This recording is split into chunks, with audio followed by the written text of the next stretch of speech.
Hello students, good morning everyone. So we are studying our third lesson, that is the current electricity, and in previous lecture we have studied the potential difference of a cell, and one more topic that we have studied, that is the current flowing through a wire. So in that topic what we have studied, suppose if we take a conducting wire and if that wire is not connected to any external battery or cell, then what happened? All the free electrons which are inside the wire, they are moving in random motion. Okay, so all these electrons are in random motion like this. They are moving in all possible direction with all possible velocities. Now when that wire is connected to a cell, suppose these two ends of a wire is connected to an external battery or a cell, then what happened? In that case, a force is acting on these electrons, and these electrons start to move towards the positive terminal of the battery. Why these electrons are moving towards the positive, why not towards negative? Because on the electrons negative charge is there, and negative charge should be attracted towards the positive terminal. Therefore all these electrons are moving towards the positive terminal, and due to that motion of electrons, what happened? A current is set up in that wire. And in last lecture also I have told you that the direction of current is always opposite to that of the flow of electrons. Electrons flows from negative to positive, and the current flows from positive to negative. This is called as the conventional direction of current. Okay, so this is the conventional direction of current, that is from positive to negative. It means that the electric current is set up due to the flow of electrons, or we can say negatively charged carriers, and due to that negative charged carriers, the current is flowing through that wire. Now let's see the next topic, that is the electric current. What do we mean by then? That electric current. So electric current, it means the rate of flow of charge. Very simple definition. What is that? Rate of flow of charge. This is the simple definition of electric current. Now what do you mean by rate of flow of charge? Suppose the amount of charge flowing through that conducting wire in unit interval of time, that is called as the rate of flow of charge. Okay, that is called as electric current. So you can define electric current. How to define it? The amount of charge flowing through a conducting wire in unit time interval. It means in 1 second how much amount of charge is flowing through that wire, that is called as the electric current. Okay, so consider if Q is the amount of charge flowing through this wire in time t. So in time t, the amount of charge Q is flowing through that wire, then the current, electric current, that is represented by symbol I, that electric current, that is equal to the amount of charge flowing per unit time. No, therefore we have to divide it by time t. So we get this formula for that electric current, the amount of charge flowing per unit time. So this is the formula, I is equal to Q upon T. Now from this formula we know that the electric charge is measured in coulomb. So if we take this charge is 1 coulomb and this time is 1 second. What is the SI unit of time?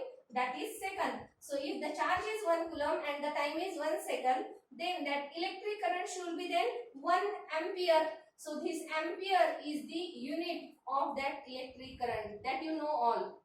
Okay, ampere actually it is a name of scientist, and due to his name this unit is given according by using this name. So ampere is the unit of SI unit of that electric current.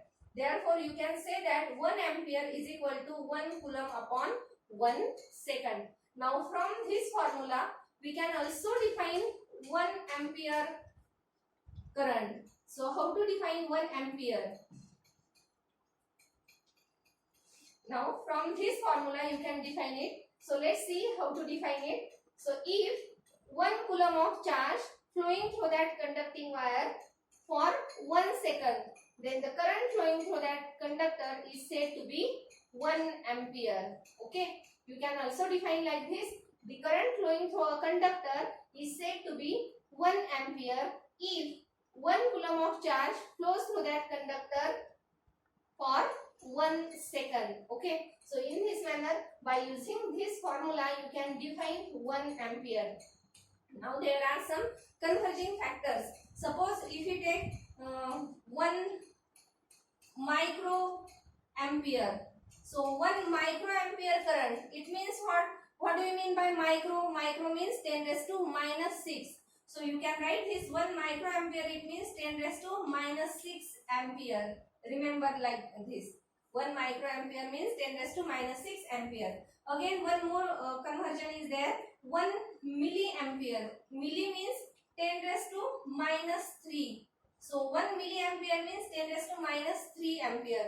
You must know all these converging factors, because in order to solve the numericals, we have to convert that quantities into SI unit, and ampere is the SI unit, not microampere or milliampere. So if the quantities are given in such units, then you have to convert it into ampere. So you have to remember all these conversions. Okay. So micro means 10 raised to minus 6 and milli means 10 raised to minus 3. Same to that of the potential difference also. 1 millivolt means 10 raised to minus 3. Okay, 1 megavolt means 10 raised to, suppose 1 mega is written like this, 1 megavolt, it means 10 raised to plus 6 volt. Remember, 1 kilovolt, it means 10 raised to plus 3 volt, like this. All these converging factors you must know. Okay, so this is about the electric current. Now after that, depending on this formula, we have to study some numericals. One numerical that you have solved in the textbook and one unsolved numerical from the exercise that we have to study now.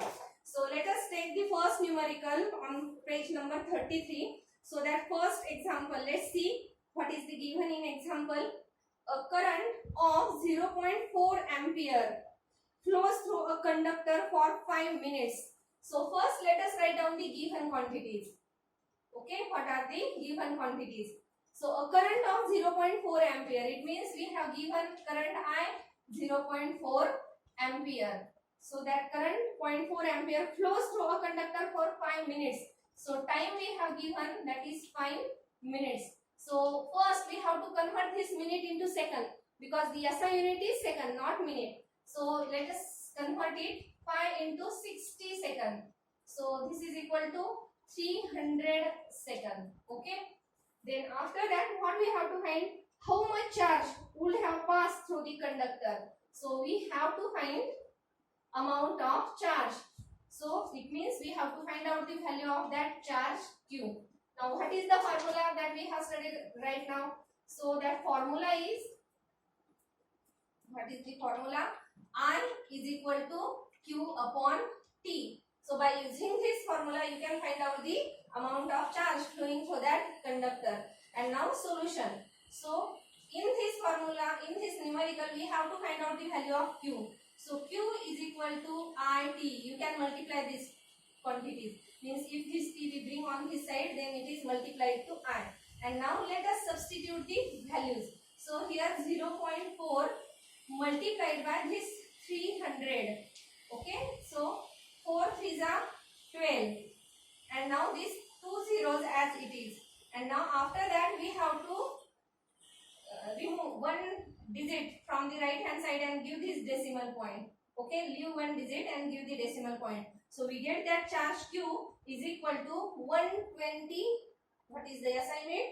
That is coulomb. So we get the value of Q, that is 120 coulomb. So in this way you can solve such examples by using this simple formula. Okay. Now let's see another example from the exercise on page number 45. So in that exercise, question number 9 and the last example that we have to solve. Question number 9, last example C. So let's see the example. If a charge of 420 coulomb, it means we have given the value of Q 420 coulomb, flows through a conducting wire in 5 minutes. So again we have given time, that is 5 minutes. So again we have to convert it into second. So it is equal to 5 multiplied by 60, that is second. Okay. Then after that, what we have to find here? We have to find out the value of current, that is I. So what is the formula? I is equal to Q upon T. And now let us substitute the values in this formula. So Q, that is 420 divided by that 300 second. Okay. Now this 0 and 1 0 from numerator and denominator will get cancelled. And now we have to divide 42 by 30. So we get the answer I is equal to, first you can divide it by, suppose you can divide it by 3. So 3 ones are 3. Okay. Then after that 1 is the remainder. There is 12. So 3 4s are 12. Okay. And when this one means there is 30 but at the denominator. So we have to give here point. So the answer is 1.4 ampere. Okay, because all the quantities we have given here in SI system. So the answer should be, there should be SI unit. Okay, so ampere is the SI unit of that electric current. So in this manner you can solve all such examples by using this formula. So remember this formula as well as all the converging factors. Okay, so thank you and have a nice day.